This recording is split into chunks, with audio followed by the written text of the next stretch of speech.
mas com poder, com autoridade de Deus. Eles não conseguiam discernir a palavra do Senhor. E o Senhor Jesus, andando de aldeia em aldeia, de casa em casa, de cidade em cidade, começou a resgatar muitas almas das garras de Satanás. Assim como o Senhor nos resgatou um dia, naquela época, o Senhor começou a abrir os olhos de muitas pessoas para o mundo espiritual, para a obra de Deus, para o que era verdadeiramente o reino dos céus.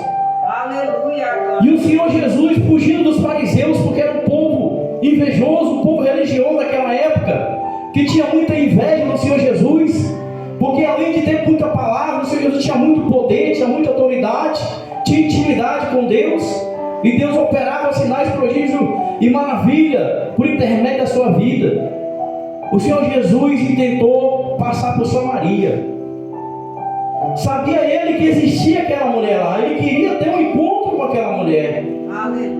Ele queria ter um diálogo com aquela mulher. E o Senhor Jesus mandou os discípulos passar à frente para comprar pão, porque os discípulos não estavam preparados para aquela conversa. Porque aquela mulher era uma mulher pecadora, uma mulher que se amigava com muitos homens, porque ela já tinha tido 5 maridos e o que ela estava não era dela. E o Senhor Jesus sentou na beira do poço e mandou os discípulos ir adiante comprar pão. E aquela mulher veio e desceu, quase a hora sexta, quase ao meio-dia, para pegar água. E o Senhor Jesus, vendo aquela mulher, Ele usou de sabedoria, de muito amor, de muita compaixão para aquela pecadora. O Senhor Jesus falou: mulher, dá-me de beber. E ela se admirou, porque o povo judeu, eles não falavam com o povo samaritano. Eles tinham rixa, eram 2 nações que eram primas, mas tinha rixa. O povo judeu era um povo orgulhoso, que achava que Deus só ouvia eles, e que o lugar de adorar era só em Jerusalém, no templo. O povo samaritano era um povo excluído pelo povo judeu. Era um povo excluído pelo povo judeu. E ela se admirou, falou: como pode tu, sendo judeu, falar comigo, que sou mulher samaritana? Falar com o samaritano ainda, mulher? Nós dois estamos sozinhos aqui nessa fonte. Ela se admirou do caráter de Jesus, porque se fosse um homem qualquer, chamaria ela para praticar pecado, mas o Senhor Jesus chegou pedindo água para ela. E o Senhor Jesus falou para ela assim: mulher, se tu conhecesse o dom de Deus e quem está falando contigo, tu pediria água, e Ele lhe daria uma água viva, que saltaria para a vida eterna. O povo samaritano era um povo excluído, mas que temia Deus. De tanto o povo judeu excluir o povo samaritano, eles estavam acreditando que Deus, o próprio Deus, tinha excluído ele também, tinha rejeitado ele.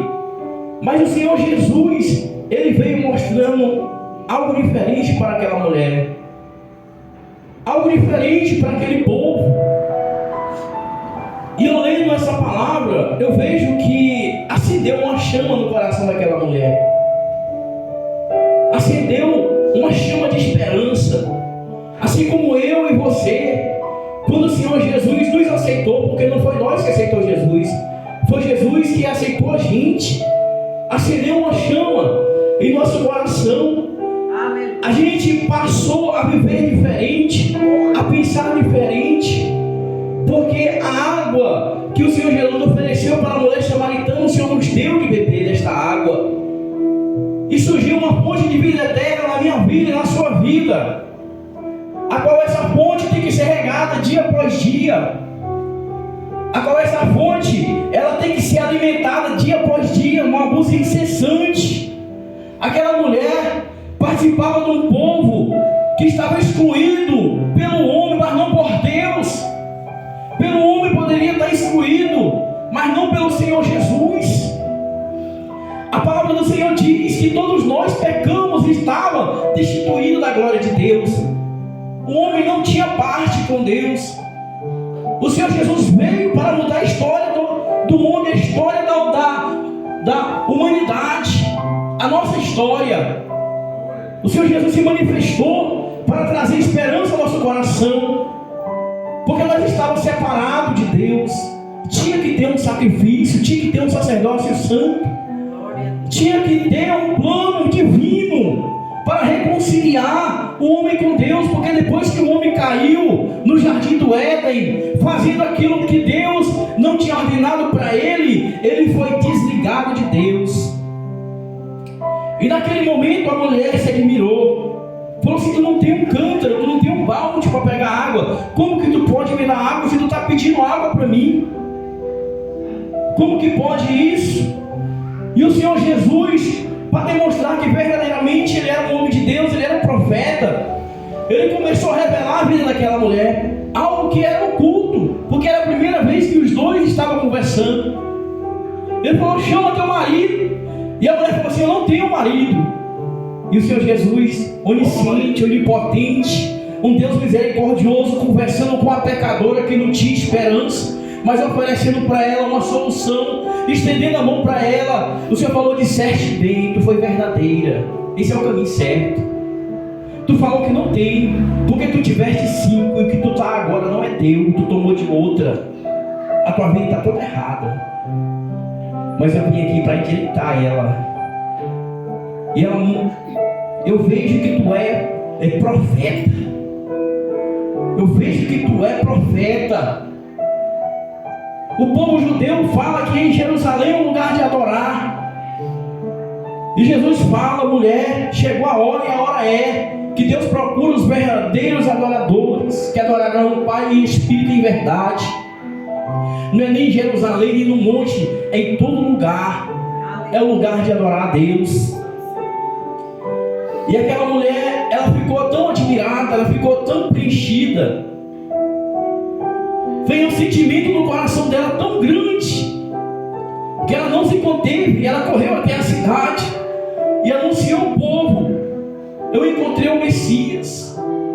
Eu encontrei o Messias. Ele falou comigo lá na fonte. Ele revelou minha vida. Não tem como aquele homem não ser o Messias, porque o Senhor Jesus, ele se manifestou para ela com palavra de esperança, com palavra de salvação, oferecendo uma água viva. Que água é essa, irmão? Essa água é o Espírito de Deus, é a palavra de Deus, essa água viva que solta para a vida eterna. É um sentimento o qual nós temos dentro de nós, que o próprio Espírito produz, um sentimento de filho, um sentimento de aceitação, mesmo que nós não seja merecedor, mesmo que nós não seja merecedor da graça de ir para o céu. É um sentimento que o próprio Espírito coloca em nossa vida. Muitas das vezes o homem, a mulher tem dinheiro, tem riqueza, tem fama, mas quando a gente olha dentro do olho, a gente vê um vazio, porque não tem o Espírito de Deus, porque não tem a presença santa do Senhor. E o Senhor, Ele nos deu desta água viva. Nós temos que regar dia após dia. Nós temos que buscar a presença de Deus sinceramente, porque vai chegar uma hora aonde a nossa vida, o nosso tempo aqui vai findar, o cronômetro vai zerar, e o Senhor vai requerer de nós as nossas obras, a nossa alma. O Senhor, além da nossa alma, o Senhor vai requerer de nós a nossa família. Além da nossa família, tem muitos que estão lá fora que o Senhor requer de nós.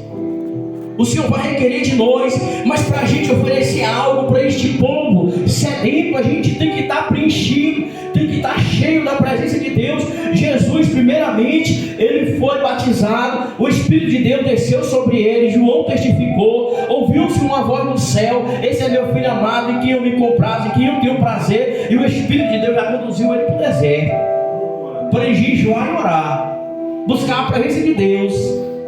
É no deserto que nós encontramos verdadeiramente a manifestação do poder de Deus.